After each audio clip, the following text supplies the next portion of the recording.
Chinese मांझा जो अब त्योहार की खुशी नहीं मौत का खतरा बन चुका है। अब इलाहाबाद हाईकोर्ट ने इस जानलेवा मांझे पर एक बार फिर सख्त रुख अपनाते हुए राज्य सरकार को साफ साफ निर्देश दे दिए हैं कि चाइनीज मांझे का निर्माण, बिक्री और इस्तेमाल पूरे प्रदेश में तुरंत और पूरी तरह रोका जाए। कोर्ट ने माना है कि यह मांझा इंसानों के लिए ही नहीं पक्षियों के लिए भी जानलेवा साबित हो रहा है और इसकी वजह से लगातार दर्दनाक हादसे सामने आ रहे हैं। बता दें कि गुरुवार को यूपी के जौनपुर में एक डॉक्टर की चाइनीज मांझे से गला कटते ही मौके पर ही तड़प तड़प कर उसकी मौत हो गई थी, जिसके बाद ये निर्णय लिया गया। हमारे आर्गुमेंट को सुनकर कोर्ट ने ये आदेश किया कि ऑलरेडी इसमें कई आदेश पारित हो चुके हैं। 2015 में भी एक आदेश न्यायालय पारित हो चुका है। इसलिए राज्य सरकार का ये दायित्व है कि इस कोर्ट के ऑर्डर का अनुपालन करे और जब भी पतंग उड़ाने का समय अपने पीक पे हो उससे पहले ये एक मशीनरी एक्टिवेट करे जिससे चाइनीज मांझे के उत्पादन को, उसके सेल को और उसके यूज को रोका जा सके।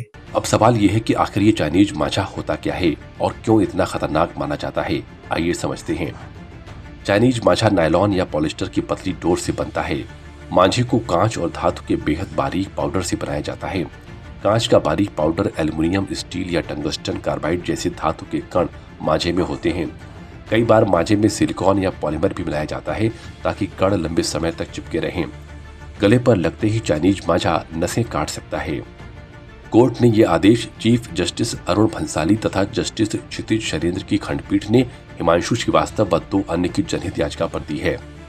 भारत में चाइनीज मांझा पर पूरी तरीके से बैन है। सुप्रीम कोर्ट ने 2017 में चाइनीज मांझे पर बैन लगाया था। कई राज्यों में इसे बेचने या इस्तेमाल करने पर 5,000 रुपए जुर्माना और 3 साल की जेल की सजा है। बैन के बावजूद काला बाजार में इसकी बिक्री जारी है। गौरतलब है कि चाइनीज मांझे पर पहले से प्रतिबंध के बावजूद आज भी इसकी खुलेआम बिक्री और इस्तेमाल हो रहा है। इसके चलते लगातार जानलेवा हादसे सामने आ रहे हैं। जौनपुर में डॉक्टर की मौत के बाद हाईकोर्ट का यह आदेश सिर्फ एक चेतावनी नहीं बल्कि साफ संदेश है कि अगर अब भी लापरवाही हुई तो जिम्मेदारी तय की जाएगी।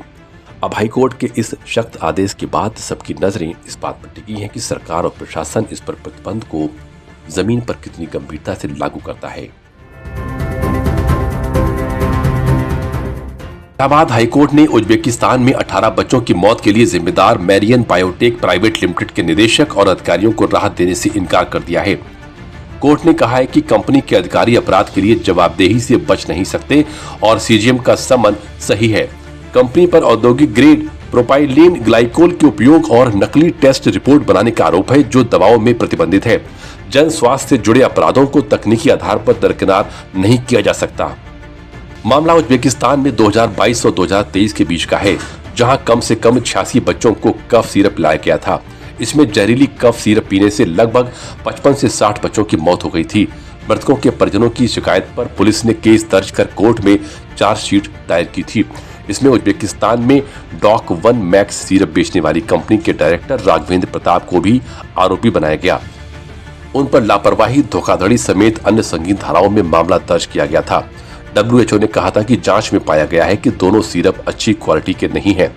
इनमें दूषित पदार्थों के रूप में डाइथिलीन ग्लाइकोल या एथिलीन ग्लाइकोल की सही मात्रा शामिल नहीं है।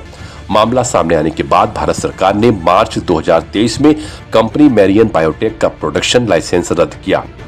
उज्बेकिस्तान में इस सिरप का वहां पे यूज हुआ और कंजम्पशन के बाद में 55 से 60 बच्चों की वहां पे डेथ हो गई। जब 55-60 बच्चों की डेथ हुई तो उज्बेकिस्तान की गवर्नमेंट ने हमारी एम्बेसी को रिपोर्ट करा, भारत सरकार के मिनिस्ट्री ऑफ फॉरेन अफेयर्स को रिपोर्ट किया। यहाँ पे फिर एक्शन स्टार्ट हुआ। स्टेट गवर्नमेंट ने उनको शो कॉज नोटिस इशू करने के बाद उनके लाइसेंस को सस्पेंड किया। कोर्ट ने कहा भाई आप जिम्मेदार हैं, आपको देखना चाहिए और आपको इसलिए समनिंग आर्डर जो आप चैलेंज करे हुए हैं, जो तलब किया गया ट्रायल के लिए हमको फेस करने के लिए, आप जाकर ट्रायल फेस करिए। मेरियन बायोटेक और उसके निदेशकों के खिलाफ ड्रग्स एंड कॉस्मेटिक्स एक्ट 1940 की धारा 18, 17A मिलावटी दवाएं, 17B नकली दवाएं और धारा 27 व 28 जैसी गंभीर दंडात्मक धाराओं के तहत मामला दर्ज है। उल्लेखनीय है कि उत्तर प्रदेश सरकार पहले ही 2023 में कंपनी का विनिर्माण लाइसेंस रद्द कर चुकी है। हाईकोर्ट के इस ताजा आदेश के बाद अब कंपनी के अधिकारियों पर कानूनी शिकंजा और कस गया है और उन्हें ट्रायल का सामना करना होगा।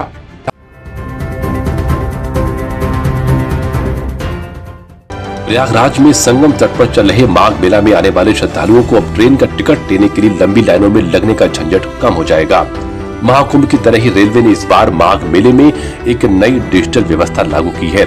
इसके तहत रेलवे कर्मचारी एक खास तरह की जैकेट पहने नजर आ रहे हैं। इस जैकेट की खासियत क्या है, आइए जानते हैं। रेलवे कर्मचारियों की जैकेट पर एक QR कोड बना हुआ है। यात्री को अपने मोबाइल के गूगल लेंस से इस QR कोड को स्कैन करना होगा। QR कोड स्कैन के बाद यात्री के मोबाइल में UTS ऐप खुल जाएगा।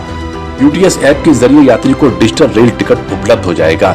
यात्रियों की सुविधा के लिए रेलवे पॉश मशीन के जरिए भी टिकट का वितरण कर रहा है। रेलवे कर्मचारियों को QR लगी जैकेट पहनना जरूरी कर दिया गया है। यात्रियों को इस तकनीकी का इस्तेमाल कैसे करना है, इसकी भी जानकारी दी जा रही है। कि हमारे जो रेलवे कर्मचारी होंगे, खासकर वाणिज्य विभाग के कर्मचारी, वो एक सुरक्षा जैकेट पहनते हैं। उस जैकेट के पीछे QR कोड होता है, जिसको मोबाइल से स्कैन करते हैं और इसके बाद आपके मोबाइल पे वो ऐप डाउनलोड हो जाता है और आपके टिकट जनरेट कर सकते हैं। क्योंकि ये ऐप हमारी सुरक्षा, जो हमारे कर्मचारी है, रेलवे कर्मचारी है, उसी की जैकेट पे है, तो वो किसी भी स्टाफ से, किसी भी यात्री को तुरंत डाउनलोड करवा के और उसकी मदद भी कर सकता है कि किस तरह से आप टिकट अपने मोबाइल पे जनरेट कर सकते हैं।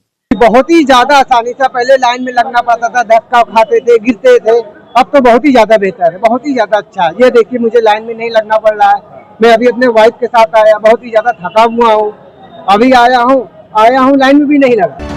इस नए QR सिस्टम से श्रद्धालुओं को टिकट लेने में आसानी होगी और उनका काफी समय भी बचेगा। अब रेल कर्मी चलते फिरते टिकट काउंटर की तरह काम कर रहे हैं, जिससे मेले में आने वाले लोगों को बड़ी राहत मिल रही है।